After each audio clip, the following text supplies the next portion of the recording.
Now the young lady behind that beautiful message, the one and only Dorian Rahimzadeh, better known as DorianWho. Durud va Norouzet Piruz. Dorian John, how are you, sweetheart? ایمان جون عیدت مبارک خسته نباشی. How are you? Salamat Bashir. We're doing wonderful. Did you enjoy the celebration of Norouz at home in Toronto for South Aviv? Yes, today surprisingly we have a great day. It's a beautiful day here. Well, So it's the I'm so beginning of excited. spring, so I'm glad that even Toronto is feeling the new year with us, you know? So Yes. Dorian Jun, so obviously you're in fashion design, but it was this video that really like caught my attention. Could you just take a moment and just kind of speak about what inspired you to, have this video posted and how you're tying in this message with what you're doing with your art? Sure. Well, as a woman who grew up in Iran, I suffered a lot, and I decided to just move to Canada just because I wanted to live freely. And my style is a very important part of me, and I've always struggled to express myself as who I am, and I just wanted to show my style. But I was, always bullied for my style, and that made me really, strong person. And I just wanted to, in an International Women's Day, I just wanted to take a moment and talk about Iranian women and Middle Eastern women who are struggling, and no one is really talking about them. And everyone's talking about International Women's Day, but I feel like no one is really talking about Iran. And I just wanted to be their voice. And I'm in the fashion industry, so I just wanted to, share this message with my fashion family. And yeah, so that was the inspiration initially. It breaks my heart every time I read the news about Iran and how women are suffering from all the struggles. And yeah, I just wanted to be their voice.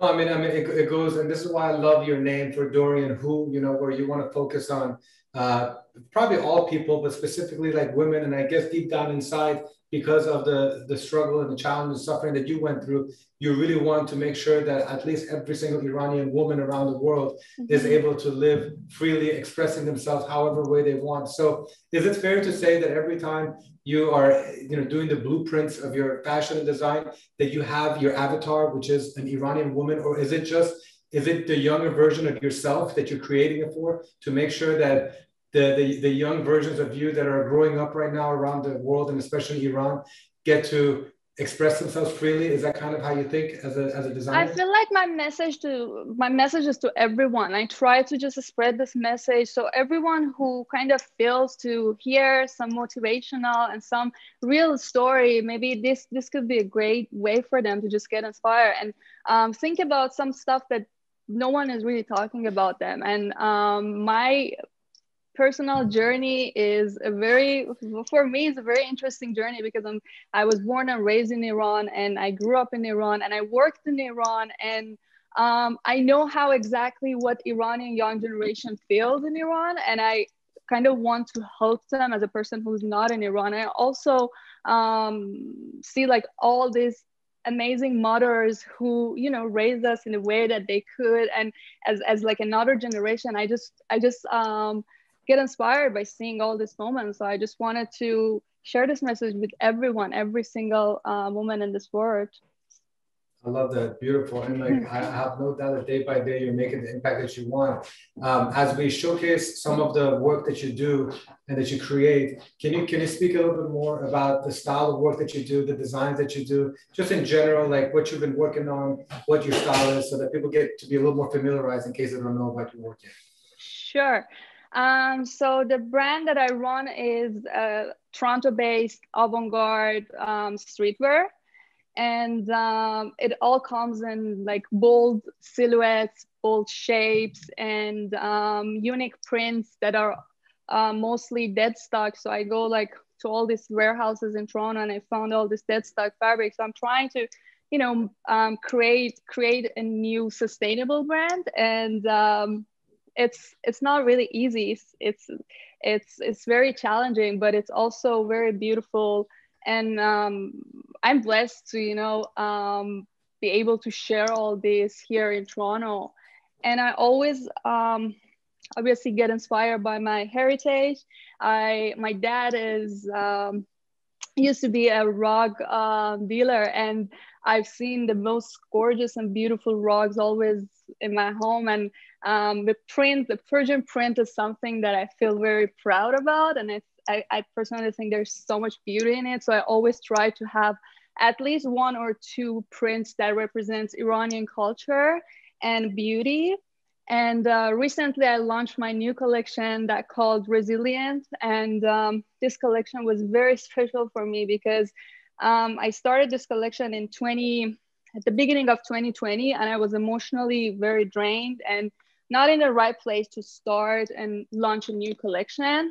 And I was very in a difficult, period of my life due to what was happening in Iran. And I just decided to bring something beautiful out of the whole tragedy and whole dark times in Iran. And I inspired by different architecture or prints that we have. And I add black color because I'm a very colorful person. I love different colors, and I never wear black color. But this time, what I was seeing was just black. So black has become the first color for this collection. And I was just working on it for about 2 months, and then COVID hit, and I was like, oh, I don't think it's the right time for me to, launch a new collection. People are dying, and I just need to start making masks.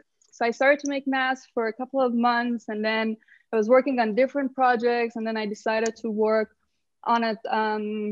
I think it was September, and I launched it a few weeks ago, and I collaborated with some amazing Iranian artists. And yeah, I feel very proud that I was able to share all these beautiful things that we have in our culture. There is so much beautiful thing that no one is really talking about them. And I just try to bring them in fashion industry.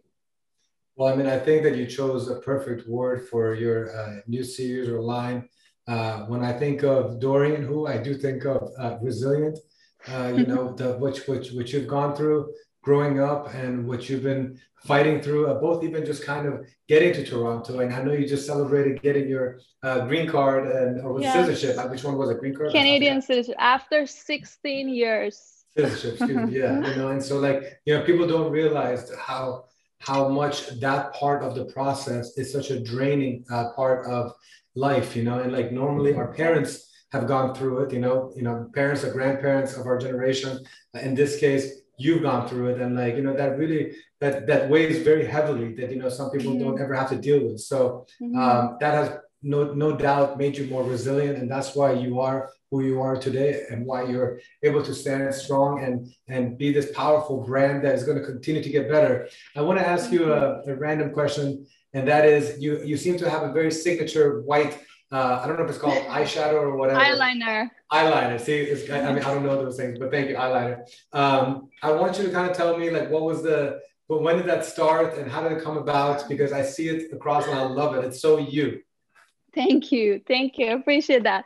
I get bored of same hair and makeup, and I always try to change and come up with something unique and different, and also not too formal or not too something that I can wear it all the time.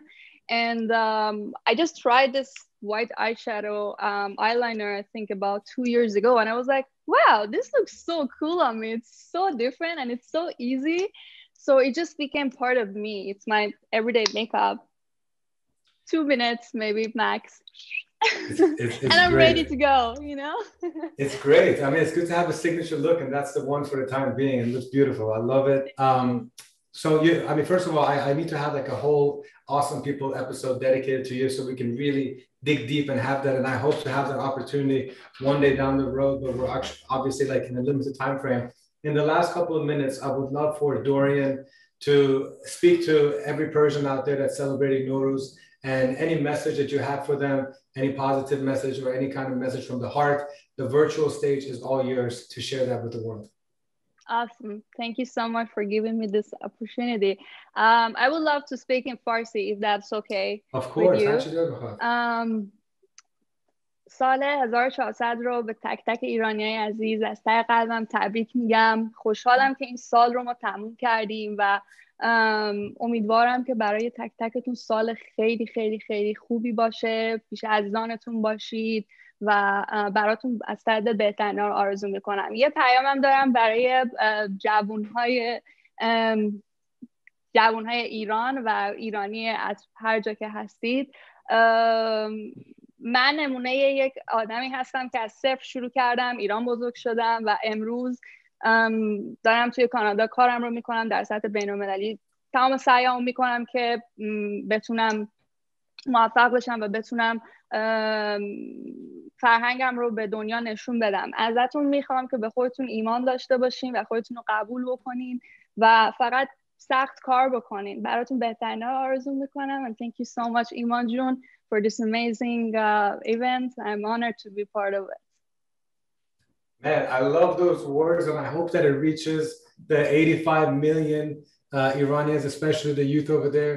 I have no doubt that your words will give them, you know, some encouragement and some hope, which we all know that they really desperately need. Dorian, just know that not just me, but my entire Unite and Conquer family, we stand in your corner. We're rooting for you, and we have no doubt that you're going to continue leaving a mark in this world, and you're going to empower a lot of women, and I'm sure a lot of Iranian women as well. Arzu Khoshi Salamati for you and the entire DorianWho squad and the team. I hope that your team gets bigger and bigger and stronger so you can leave the mark in the world that I know you're capable of making. And happy year 1400 to you. Much love.